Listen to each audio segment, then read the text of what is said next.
What if I told you we were going to invade every single US state?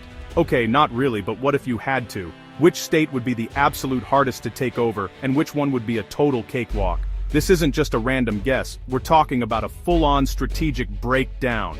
We're looking at everything: the geography, the weather, where the military bases are, how many people live there, and how tough they are, and even how many guns they own.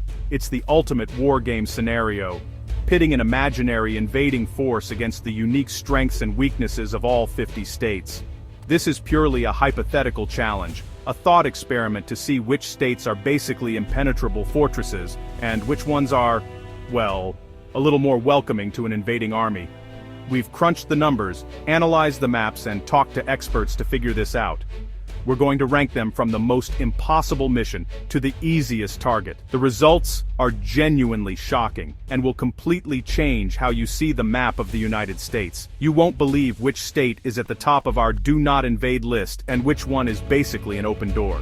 Some states are natural fortresses, designed by nature to repel any attack. Others are so interconnected and open that defending them would be a logistical nightmare.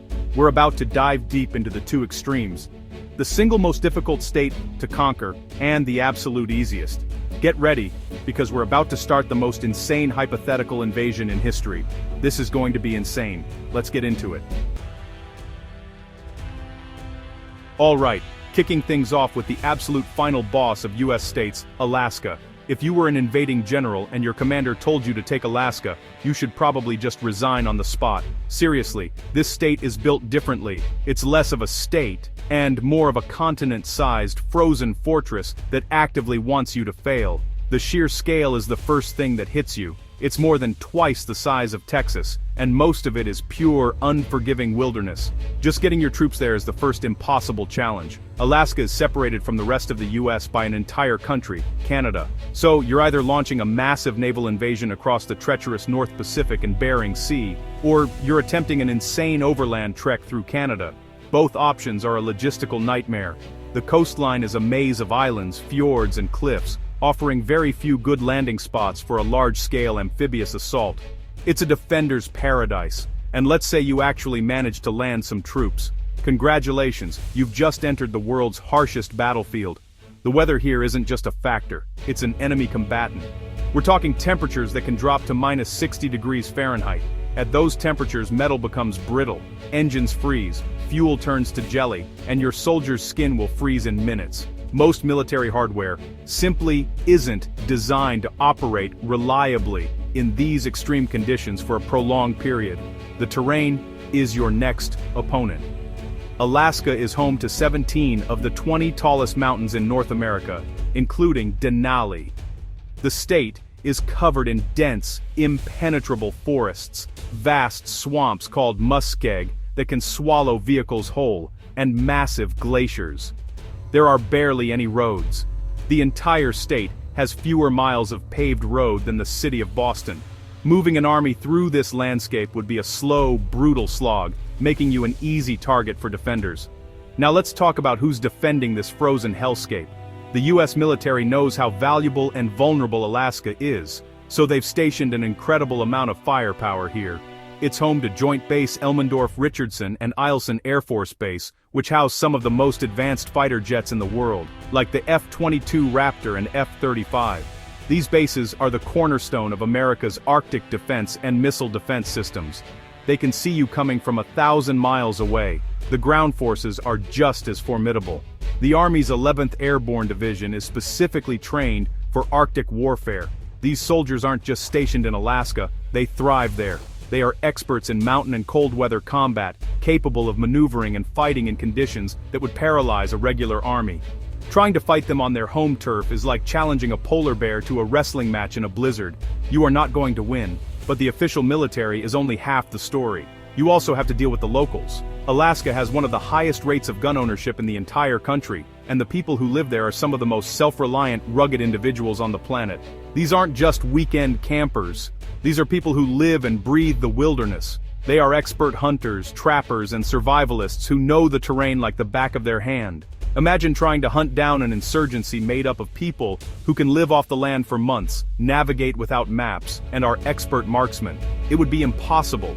Every remote cabin could be a sniper's nest, every mountain pass a potential ambush site. An invading force would be constantly harassed, cut off, and picked apart by a civilian population that is perfectly adapted to this environment. It's a guerrilla warfare nightmare. Logistics would be your downfall. Supplying an army in Alaska would be a Herculean task. With so few roads and railways, almost everything has to be flown in. This makes your supply lines incredibly long and vulnerable to attack from the air and from guerrilla forces on the ground. A few well-placed strikes on airfields or supply depots could cripple an entire invasion force, leaving them stranded and starving in the freezing cold. The state's population is also incredibly sparse. There are fewer people in all of Alaska than in the city of San Jose, California. This means there's no large urban infrastructure to capture and control. You can't just take a few big cities and declare victory. Victory means controlling hundreds of thousands of square miles of deadly wilderness, which is practically impossible. It's a vast, empty expanse that works entirely in the defender's favor. Another huge factor is the wildlife. This might sound like a joke. Subsamsur or the scampersin porkade, some soar off perkane, would densor insor indritensor starbaits not. You're invading a land filled with massive grizzly bears, polar bears, and moose that are notoriously aggressive. Soldiers on patrol would have to worry not just about enemy ambushes, but also about being mauled by a 1,500-pound bear. It adds a whole new layer of psychological stress and physical danger to an already impossible situation. Nature itself is part of the defense force. Let's not forget the daylight, or lack thereof. In the winter, you're plunged into near-total darkness for months, which is psychologically draining and makes operations incredibly difficult. In the summer, you have the opposite problem. 24-hour daylight, which means there's no night for your troops to rest, regroup, or conduct stealth operations. The environment is constantly working against you in extreme ways. The economic infrastructure is also highly defensible. The most valuable asset is the oil pipeline, an 800-mile-long artery running through the heart of the state. While it seems like a target, it's also incredibly difficult to permanently disable and is heavily monitored. Any attempt to seize it would be met with a swift and overwhelming response from military forces tasked with protecting America's energy security. Furthermore, Alaska's strategic location makes it a global priority for the U.S. military. It's the gateway to the Arctic and a crucial watchpost facing Russia. Any hostile action in Alaska wouldn't just be an invasion of a state, it would be seen as a direct threat to the entire North American continent. The response would be massive and immediate, involving the full might of the U.S. military, not just the forces stationed locally. An invader would also have to contend with the sheer psychological impact of the Alaskan wilderness. The isolation, the constant cold, the endless intimidating landscapes, it would break the morale of even the most disciplined soldiers. It's a place that feels alien and hostile to human life. Fighting a war there would be as much a battle against your own mind as it would be against the enemy. When you add it all up, the brutal climate, the impossible terrain, the vast distances, the lack of infrastructure, the massive U.S. military presence, and a well-armed, incredibly resilient local population, invading Alaska is a suicide mission. It is, without a doubt, the single hardest state in the entire United States to invade. It's a natural fortress defended by both man and nature. So, if you're an invading army, just cross Alaska off your list. It's not happening. The cost in lives, resources, and equipment would be astronomical, and the chance of success is practically zero. Alaska stands alone as the undisputed king of defensibility. It is America's impenetrable ice fortress, and trying to conquer it would be the biggest mistake any army could ever make. Now, let's go to the complete opposite end of the spectrum. If Alaska is the final boss, then our next state is the tutorial level. Welcome to Connecticut, the easiest state in America to invade. And look, no offense to the great people of Connecticut, but from a purely strategic standpoint, this state is an invader's dream come true. It's like the welcome mat for the entire eastern seaboard. The biggest problem for Connecticut is its geography, or rather its lack of it. Where Alaska has mountains and frozen wastelands, Connecticut has rolling hills. There are no significant natural barriers to stop an invading army, no major mountain ranges to channel troops through, no vast deserts to cross, no impenetrable swamps. It's relatively small and mostly flat, especially along the coast, making it perfect for a rapid mechanized advance. The coastline is its greatest vulnerability. Connecticut has a long, accessible shoreline on the Long Island Sound. Unlike Alaska's jagged fjords, this coast is dotted with harbors, bays, and beaches that are ideal for amphibious landings. An invading force could easily land troops and equipment at multiple points simultaneously, quickly overwhelming any coastal defenses and establishing a wide beachhead to pour more forces into. Once ashore, the infrastructure actually helps the invaders. Connecticut is one of the most densely populated and developed states. It's crisscrossed by major highways, most notably I-95 and I-91, which run straight through the heart of the state. These aren't just roads, they're superhighways for an invasion. An armored column could seize these routes and blitz from the coast to the northern border in just a few hours. Think about it. I-95 is a direct corridor connecting New York City to Boston. By controlling Connecticut, an invader doesn't just conquer a state, they sever the primary artery of New England. They can isolate Boston, threaten New York, and gain control of a critical strategic hub. The state's own connectivity becomes its biggest weakness, allowing an enemy to move faster than defenders can react. Now, what about the military presence? Well, it's pretty limited. The main military installation is the Naval Submarine Base New London. While this is a critically important base for the U.S. Navy submarine fleet, it's designed for projecting power outwards, not for defending the land around it.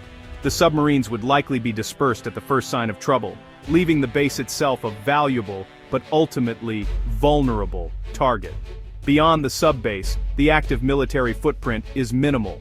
There's the Connecticut National Guard, and they are brave and well-trained, but they are a relatively small force. They would be spread incredibly thin trying to defend against a large, multi-pronged invasion. They simply don't have the numbers or the heavy equipment to hold off a major mechanized assault across such open terrain for very long. Unlike Alaska, where the population is sparse and spread out, Connecticut is dense. This means there are major population centers like Bridgeport, New Haven, and Hartford that are relatively close to each other and the coast. An invader could quickly capture these cities, seizing control of communications, transportation hubs, and the majority of the population.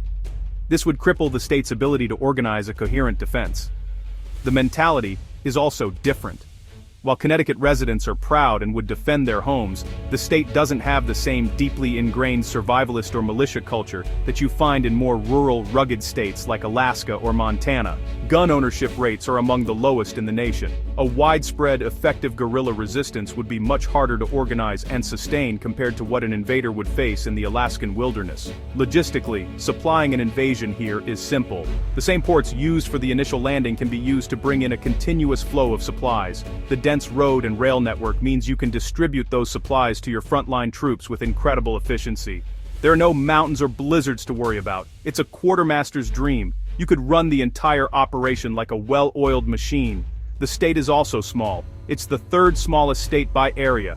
An invading force wouldn't have to worry about long, exposed supply lines or vast, empty territories. They could saturate the entire state with troops relatively easily. The small size means the defenders have no room to retreat, regroup, and launch a counterattack. There is no strategic depth. Once the main defensive lines are broken, the battle is essentially over.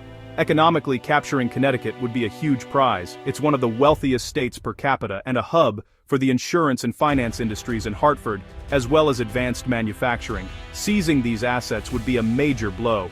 However, because the state is so compact and accessible, these economic centers are also easy to capture and control early in an invasion. The weather is also a non-issue. Connecticut has 4 distinct seasons, but none of them are extreme enough to halt a modern military. There are no months-long blizzards or scorching desert heat waves. The climate is temperate and predictable, allowing for year-round military operations without the specialized equipment or training needed for a place like Alaska. It's another variable that works in the invader's favor. Because of its location, a defending force in Connecticut would be in a terrible strategic position. They would be squeezed between enemy forces potentially advancing from the coast and the possibility of being flanked from New York or Rhode Island. The open borders with its neighbors mean there's no natural choke point to fortify. It's a corridor, and corridors are notoriously difficult to defend. An invader's strategy would be simple and devastatingly effective. Launch a multi-pronged naval assault along the Long Island Sound. seize the ports of Bridgeport and New Haven. Simultaneously, airborne troops could drop on Bradley International Airport to secure Hartford. Armored columns would then race up I-95 and I-91, linking up the captured cities and cutting the state in two. It could all be over in 48 to 72 hours. So, when you put it all together, the lack of natural barriers, the accessible coastline, the dense road network that helps invaders, the limited military presence, and the small compact size, Connecticut presents the path of least resistance. It's a strategic corridor, not a fortress. Its greatest strengths in peacetime, connectivity and development, become its most fatal flaws in a war scenario. While no invasion is ever truly easy, if you had to pick one state to take, Connecticut offers the highest chance of a quick and decisive victory. It's the soft underbelly of New England, an open door that could be kicked in with shocking speed and efficiency. It is, by our analysis, the easiest state in the USA to invade. So there you have it, the two absolute extremes of our hypothetical US invasion. From the impenetrable ice fortress of Alaska to the wide-open corridor of Connecticut, the US has states that are both nightmares and dream targets for any would-be invader. Alaska is a land that fights back with every blizzard, mountain, and bear. Its sheer scale and brutal environment, combined with a massive military presence and a rugged populace, make it a logistical black hole where armies would simply disappear. It's a fortress built by nature itself, the undisputed champion of defensibility. On the other side of the map, we have Connecticut, a state whose greatest assets in peacetime, its incredible connectivity, dense infrastructure, and accessible coastline, become its most glaring vulnerabilities in war. It's a small, flat, and open corridor that an invading force could blitz through in a matter of days, cutting New England in two and seizing major cities with terrifying speed. It highlights how modern development can sometimes create strategic weaknesses that are just as significant as any mountain range. The contrast between these two states is absolutely insane. This was just a look at the two extremes, the hardest and the easiest, but what about the other 48 states? Where do you think states like Texas with its size, California with its population, or Colorado with its mountains would rank? The possibilities are endless, and every state has its own unique set of strengths and weaknesses. Which state do you think would be the hardest or easiest to defend? Let us know in the comments. We read every single one. And don't forget to subscribe, because you won't want to miss the next insane challenge we tackle.